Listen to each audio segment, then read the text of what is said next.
The Forging of the King, Leonidas, and the Iron Law of Sparta. The legend of Leonidas does not begin on the narrow mountain pass of Thermopylae, but in the unforgiving, brutal silence of Spartan society, where the concept of the individual was violently suppressed in favor of the collective, monolithic state.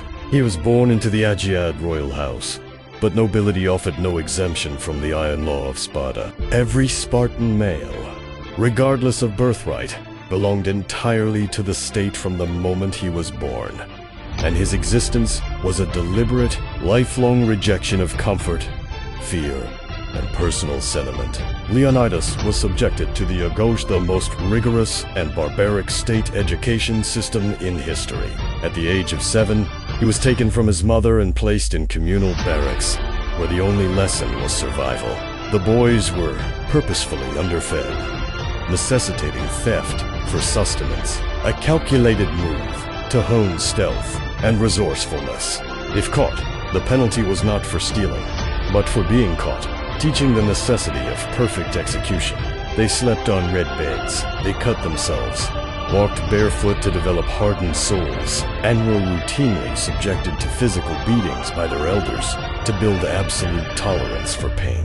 This systemic cruelty was designed to create the perfect soldier, stripped of all vulnerability. Leonidas's temperament, however, was marked by a quiet, intense charisma, a quality recognized even by his peers, who understood that he possessed a mind capable of strategy that transcended mere brute force. Yet the Agoge ensured that his intelligence was always a tool for the state, never a path to personal ambition. The ultimate goal was to eliminate the fear of death, replacing it with a fear of dishonor. Leonidas's path to the throne was marked by tragedy and the complex, dual kingship system of Sparta. He was not the eldest son of King Anaxandridas II.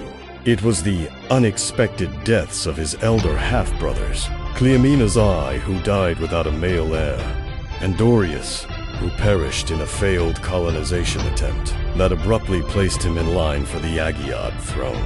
Leonidas ascended to power around 490 BC. Already a seasoned soldier and a graduate of the Agoge's brutal regimen, his rise coincided with the shadow of the East rapidly encroaching upon the Greek world.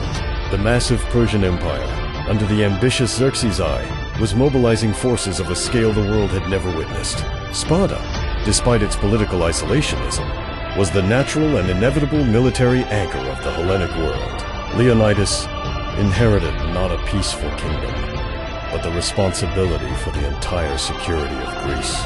He understood that the rigid, honor-bound laws of Sparta, which prohibited the army from campaigning during the sacred festival of the Carneia, would clash violently with the immediate existential threat posed by the coming Persian invasion. The stage was set, not just for a war of armies, but for a confrontation between ancient religious law and the catastrophic needs of survival, forcing Leonidas to make a decision that would define his life, his legend, and the future of Western civilization.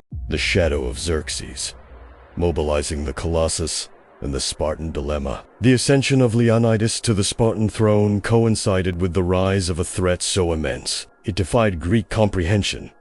The mobilization of the Persian Empire under Xerxes, driven by the desire to avenge his father Darius's defeat at Marathon, and to cement his own legacy as the undisputed ruler of the known world, began assembling an invasion force of unprecedented magnitude. This was not merely an army, it was a mobile state, designed to consume everything in its path.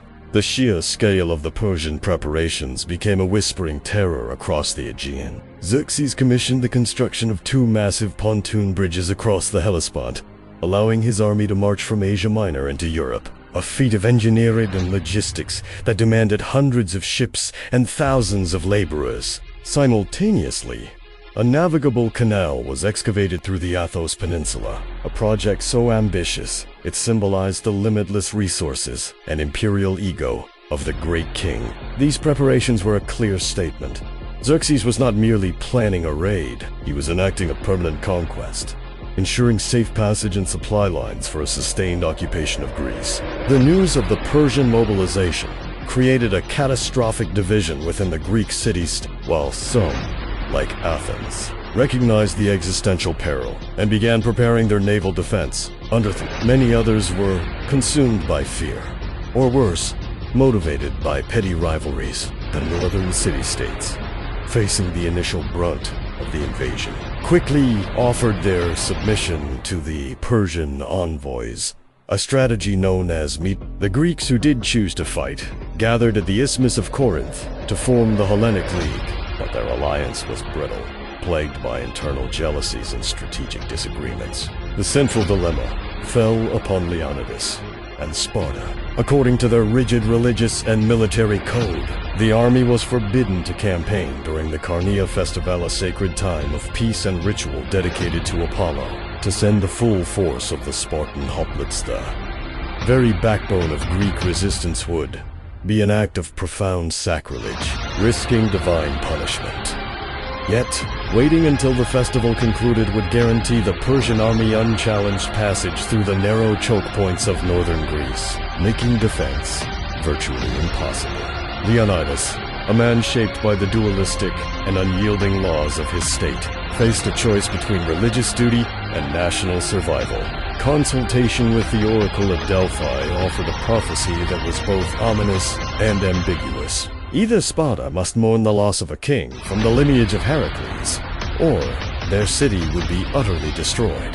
This prophecy sealed Leonidas's decision. He realized that a full force was politically and religiously impossible, but total inaction was strategic suicide. His solution was a calculated act of defiance, designed to fulfill both the letter of the law and the needs of the Hellenic League. He would take a small Shimbori forza, a detachment of elite veteran soldiers to the critical choke point of Thermopylae, buying time for the main Greek forces while simultaneously fulfilling the prophecy of a king's sacrifice. This small deployment was the ultimate gamble, relying on a desperate alliance and the geographical fortress of the pass itself to stand against the approaching Colossus, the Hot Gates, Thermopylae. As the ultimate strategic choke point, the choice of Thermopylae, Hot Gates, as the site of the stand against Xerxes was the single most brilliant strategic decision made by the Hellenic League. It was a perfect, almost supernatural alignment of geography and military necessity, a site designed by nature to neutralize the overwhelming numerical advantage of the Persian invasion force. Leonidas did not choose this location for its symbolic power. He chose it for its absolute, ruthless efficiency as a kill zone. Thermopylae was a narrow coastal pass in Greece, constrained between the steep, impassable cliffs of Mount Kallidremo and the sheer drop into the Malian Gulf. At its narrowest point, the pass was barely wide enough for a single chariot to pass, sometimes measuring no more than 40 feet across. This extreme constriction rendered the vast size of Xerxes' army, allegedly numbering in the hundreds of thousands, completely irrelevant.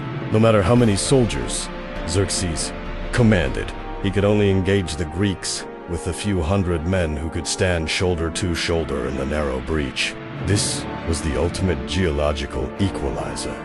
Leonidas was keenly aware that his force, though small, had to be composed of the absolute elite. The core of his command consisted of the famous 300 Spartans, all veteran warriors who were not merely soldiers, but citizens who had already fathered sons, ensuring their lineage and continuity of the state, regardless of the battle's outcome. They were supplemented by several thousand allied Greek troops, Thespians, Thebans, and Corinthians, all motivated by the necessity of survival, but none possessing the systematic, lifelong martial training of the Spartans. The strategic deployment was critical. The Greeks reinforced the centuries-old Phocian wall, crumbling defensive structure to provide a solid barricade across the narrowest part of the pass. The plan was not merely to hold the line, but to utilize the Spartan Phalanx, tightly packed, heavily armored formation where interlocking shields created an impenetrable wall of bronze and wood.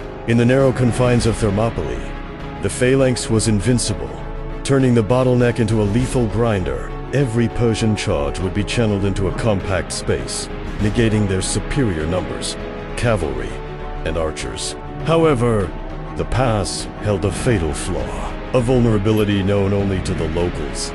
A treacherous, little-known mountain track called the Anapia Path. This narrow path, winding over Mount Calidromo, bypassed the main defense, emerging behind the Phocian wall. Leonidas was fully aware of this possibility, as defense of the flank was a prerequisite for holding the pass. To guard this critical weakness, Leonidas deployed the Phocian contingent allied Greek troops, whom he trusted to hold the high ground with.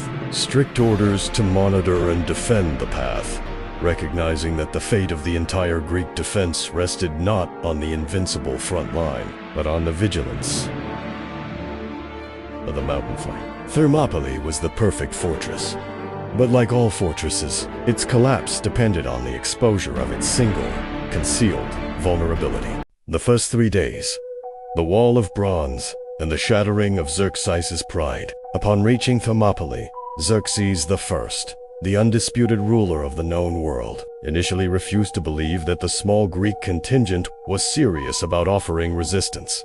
For 4 days, the massive Persian army simply waited, anticipating that the Greeks, upon witnessing the overwhelming numbers of the Achaemenid force, would simply retreat or submit without a fight, as many northern Greek city-states had already done. Xerxes could not comprehend the concept of fighting to the death for a strategic principle. On the 5th day, his patience exhausted and his imperial pride wounded by the unexpected delay, ordered the attack. The opening assault was entrusted not to his elite forces, but to the Medes and Scythians, troops known for their ferocity but lacking the organizational discipline required to successfully breach a well-constructed Greek phalanx. The goal was simple: attrition. Overwhelm the Greeks with sheer numbers, crushing them under the weight of butt. The result of the first wave was a devastating display of Spartan martial efficiency. The Greeks, holding the narrowest point of the pass behind the Phocian wall, formed an impenetrable, interlocking wall of bronze shields. The Medes and Scythians, funneled into the narrow kill zone, were unable to use their numbers effectively.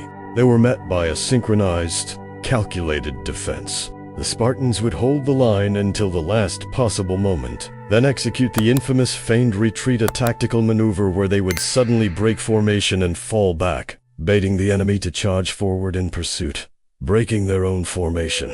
Just as quickly, the Spartans would halt, wheel around in perfect unison, and reform the deadly phalanx, slaughtering the disorganized, charging Persians. Xerxes, witnessing the carnage from his elevated position, was reportedly furious, leaping from his throne in disbelief as wave after wave of his soldiers were butchered by the few hundred men guarding the pass. On the 2nd day, Xerxes deployed his most feared shock troops, the Immortals.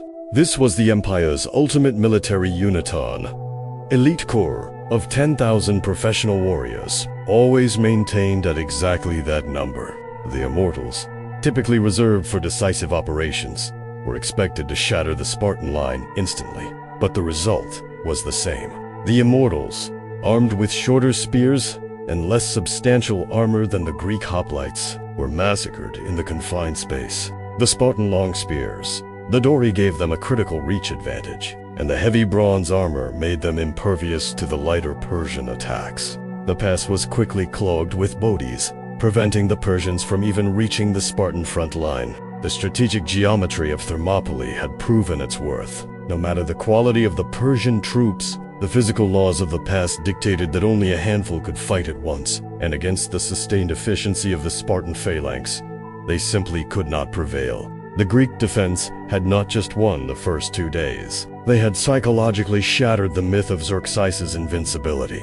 The betrayal of Ephialtes, the flaw in the fortress, and the end of the dream. The 3rd day of the battle at Thermopylae began with the Persian forces weary, demoralized, and convinced that the narrow pass was an insurmountable obstacle. Xerxes, the great king whose armies had subdued vast empires, was humiliated by his inability to dislodge a few thousand Greeks, whose core fighting force numbered only 300. His commanders were desperate, knowing that the continued stalemate posed a threat not only to the campaign but also to the stability of the Persian Empire itself. which relied on the perception of its leaders' effortless power. The turning point did not come from superior military strategy or a renewed Persian assault, but from betrayal. A local Molian man named Ephialtes approached Xerxes with an offer of critical intelligence. Ephialtes, motivated either by the promise of immense wealth or a desire to settle some local score, revealed the existence of the Ephialtes, treacherous, secret mountain track known only to the locals that bypassed the main Phocian wall defense. This path, which Leonidas had correctly identified as the sole vulnerability of the pass, was the literal key to unlocking the Greek position. Xerxes seized the opportunity immediately. He dispatched his trusted commander, leading a detachment of the Immortals, to take the path under the cover of darkness. The journey was grueling, taking the elite Persian troops all night to traverse the steep, rocky terrain of Mount Khalid. The Immortals moved silently, guided by the traitor Ephialtes, determined to strike the Greek rear at dawn. The Phocian contingent, whom Leonidas had tasked with guarding the critical path, were positioned near where the Ephialtes track began its descent towards the coast. In the early hours of the morning, the dense sounds of the Immortals' marching feet and the rustle of their equipment broke the stillness. The Phocians, realizing the imminent danger, rose up and prepared for battle. However, they were not Spartans. Their goal was primarily self-defense, not suicidal sacrifice for the greater good of the Hellenic League. When Hadarns and the Immortals encountered the Phocians, the engagement was brief and decisive. The Phocians were quickly routed, scattering into the mountains, leaving the vital path unguarded. The Immortals, having encountered the only resistance on the path, continued their descent, knowing the Greek defense was now completely outflanked. The strategic dream of Thermopylae, the hope of holding the line until reinforcements arrived or in tow. The Persians retreated due to logistical collapse was suddenly, irrevocably shattered by the single, selfish act of a local man. Leonidas, having built an invincible fortress of geography and bronze, now faced an internal collapse caused by the most ancient of human flaws: greed and treachery. The final command, the parting of the ways, and the choice of immortality. The dawn of the third day brought not the continuation of battle, but the chilling realization of imminent disaster. Leonidas received the grim news not long after the break of day. The Phocian contingent had failed, and the Immortals, guided by the traitor were already descending the mountain path, preparing to strike the Greek rear. The 2-day struggle had reached its sudden, brutal conclusion. The pass of Thermopylae was compromised. Leonidas was now faced with the most defining decision of his life: retreat and save the core of the Spartan force to fight another day, or stay and die, fulfilling the prophecy of the oracle and buying invaluable time for the rest of Greece. He understood the strategic reality. Holding the position was now impossible, and any attempt at a general retreat through the coastal roads, while possible, would be chaotic and costly, likely resulting in the slaughter of the entire Hellenic force. The decision he made was calculated, ruthless, and ultimately secured his eternal legacy. He ordered the general withdrawal of the majority of the allied Greek troops. The Corinthian, Phocian, and other non-Spartan contingents were commanded to retreat immediately to the south, to protect their cities and mobilize for the crucial battles to come. These troops were vital for the future defense of Greece, and their preservation was Leonidas's ultimate strategic gift to the Hellenic cause. However, 3 groups were commanded to remain. First and foremost were the 300 Spartans. They were bound by their unyielding code. Spartans did not retreat. Their mission had shifted from holding the line to making the ultimate sacrifice. Second were the Thespians, commanded by who made the extraordinary and voluntary decision to stand alongside the Spartans. Unlike the Spartans, they were not bound by divine or military decree. Their choice was pure, ideological solidarity. They chose death for the sake of Greek freedom. Third were the Thebans, whom Leonidas forced to remain, viewing them with suspicion due to their city's history of menacing pro-Persian sympathies. Their presence was insurance against immediate betrayal, but their commitment was coerced, not freely given. Leonidas, knowing the hours were numbered, chose the timing of the final stand precisely. He did not wait for the Immortals to complete their flanking maneuver and trap his forces. Instead, he ordered a final, aggressive surge out of the pass's protection. The objective was to draw the maximum possible number of Persian forces into the narrowest part of the pass, engaging them simultaneously from the front, the main army, and the rear, the Immortals, creating utter chaos and inflicting the maximum possible damage before annihilation. This was not a defense. It was a planned, deliberate expenditure of lives to achieve a strategic delay and psychological shock. A demonstration of courage so extreme it would forever break the Persian morale and rally the fractured Hellenic world. Leonidas was creating a legend, a moral victory designed to outlive him and ensure the future triumph of Greece. The last charge, the strategic victory of sacrifice and the birth of a legend. With the Immortals closing in from the rear, Leonidas and his remaining 300 Spartans, along with the steadfast Thespians and the coerced Thebans, launched their final, devastating offensive, knowing their time was measured in minutes. This was not a desperate, frantic retreat, but a calculated, full-force assault designed for maximum carnage. Leonidas chose to meet the enemy not in the narrow pass where they were sheltered, but in the wider, more open ground just beyond the Phocian wall. This move was a brilliant tactical shock. The Persians, anticipating a final, desperate Greek defense within the bottleneck, were entirely unprepared for the sheer ferocity of the Spartan charge. Leonidas's forces surged forward like a bronze battering ram, tearing through the first lines of the Persian army, inflicting disproportionate casualties on the shocked enemy forces. The Spartan warriors fought with a berserk fury, driven by the absolute conviction that their imminent death was the highest form of service to their city and their gods. They knew that the glory of their final moments would echo across time. In the ensuing melee, Leonidas, fighting at the very forefront of the Spartan vanguard, fell. His death instantly intensified the battle into a brutal, horrifying struggle over his body. The Spartans and Thespians fought with superhuman strength, repelling 4 separate charges by the Persian forces who attempted to seize the king's corpse, a massive victory in itself, as reclaiming the bodies of their kings was a sacred duty for Spartans, and desecrating them was a key goal for the Persians. The arrival of Hydons and the Immortals from the rear finally sealed the fate of the Greeks, surrounded and attacked from 2 directions. The surviving Spartans and Thespians retreated to a small hillock within the pass. This was their final stand. Here, they were not fighting in formation, but individually, employing their lifelong martial training to kill until overwhelmed. The Persians, unwilling to engage the remaining, crazed warriors at close range, finally resorted to a massive barrage of arrows, raining down death until the last of the Spartan and Thespian fighters were felled. The immediate aftermath was a Persian victory by definition, but a profound moral defeat in effect. Xerxes, finally gaining access to the south, ordered Leonidas's corpse to be decapitated and crucified, an act of petty rage that only amplified the Spartan king's heroic status among the Greeks. Yet, the strategic delay was monumental.